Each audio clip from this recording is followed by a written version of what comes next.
All right, I want to open the phones up next hour for Alan Watts, specifically on eugenics, the master plan, how to stop them, what they're doing. 1-800-259-9231, 800-259-9231. He can talk about any issue, but please address your questions to Alan Watt. I don't want to talk about a tractor you got for sale or chupacabras in your attic, and I'm not being mean.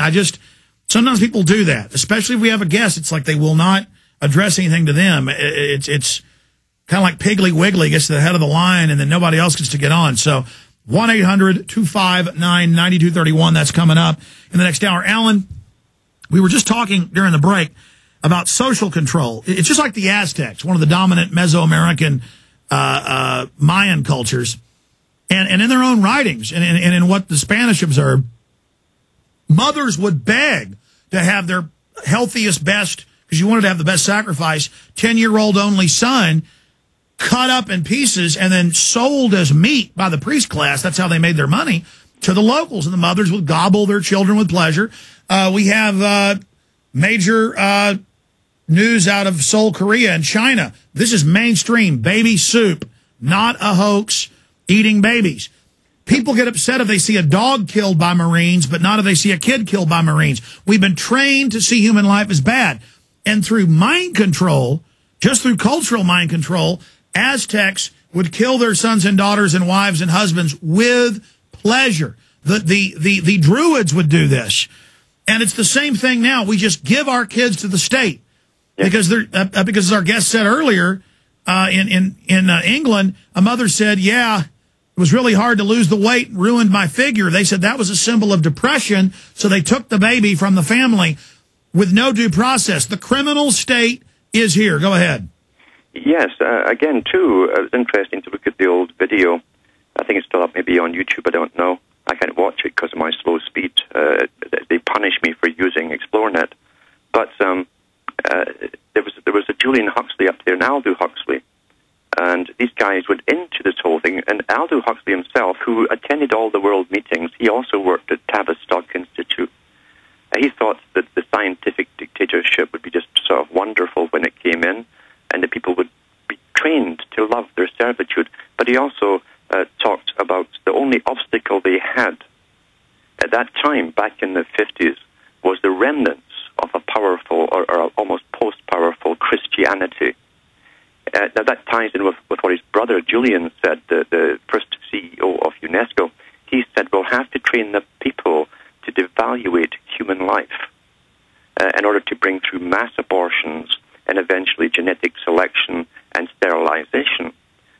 So this is the plan unfolding now. These guys were part of the big world meetings of their day.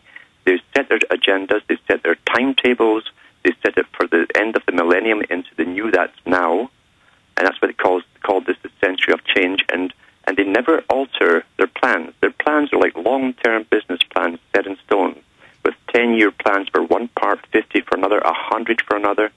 We see this same type of plan cropping up in the declassified information put out by the top think tanks for the military, going up to the year 2050 and beyond, and the kind of world that there will be then, and society that will have then. And we have, of course, the Rockefellers trotting around the world, still pushing the depopulation plan, eugenics plan, the fittest should survive, the rest should get sterilized, and the unwanted should simply be killed off by various means. This is happening as we live, and the public don't even know it's happening because they're trained to ignore and not participate in their own destiny. Got a break, coming back. 50 minutes left in the next hour with Alan Watt. This is what's happening. And they're training us to turn our own predator instinct on our own species. That's what the police, the military, all of it is.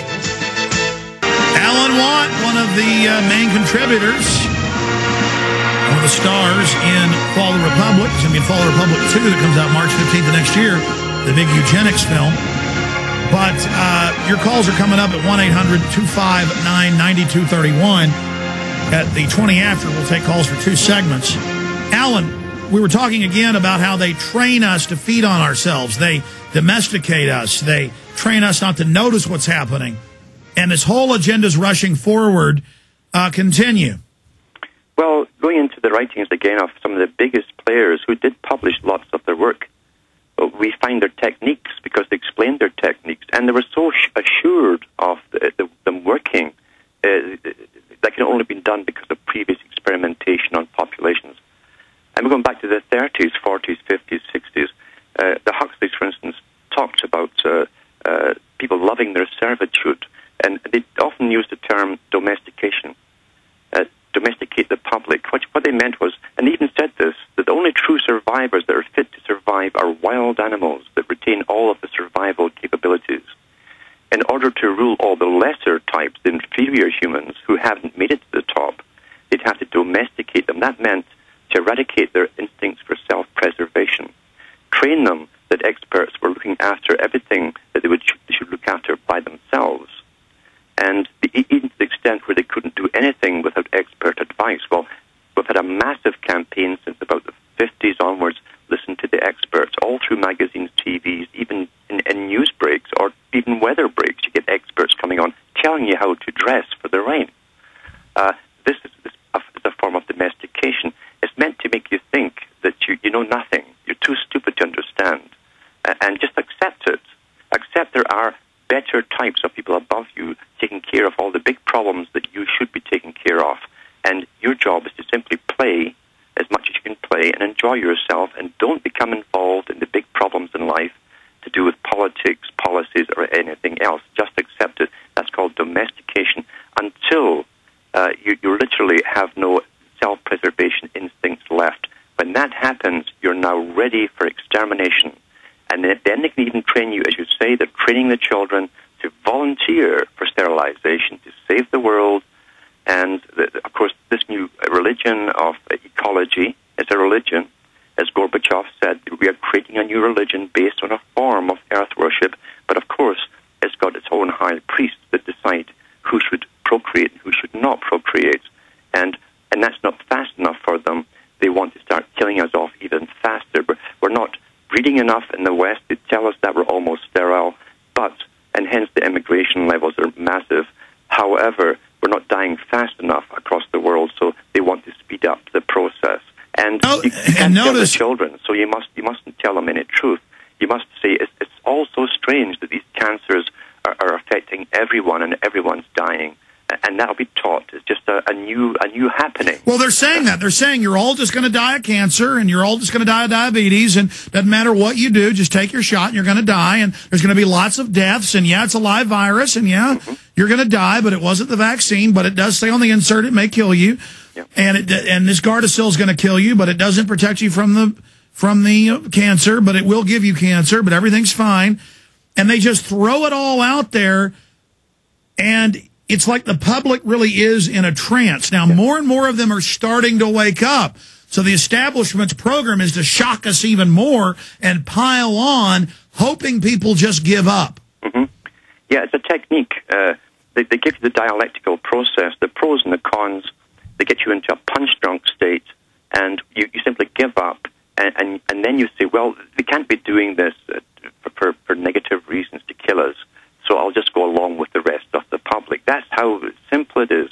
People look around for a hero to follow, and if there's no heroes, they simply go along with the rest of the public and do what they do. That's what Huxley said himself.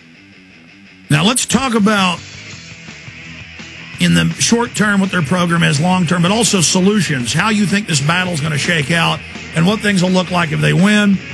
Any other important angles Alan Watt wants to cover, and then your phone calls. That'll take us in lots of interesting random directions. We'll be right back. Stay with us.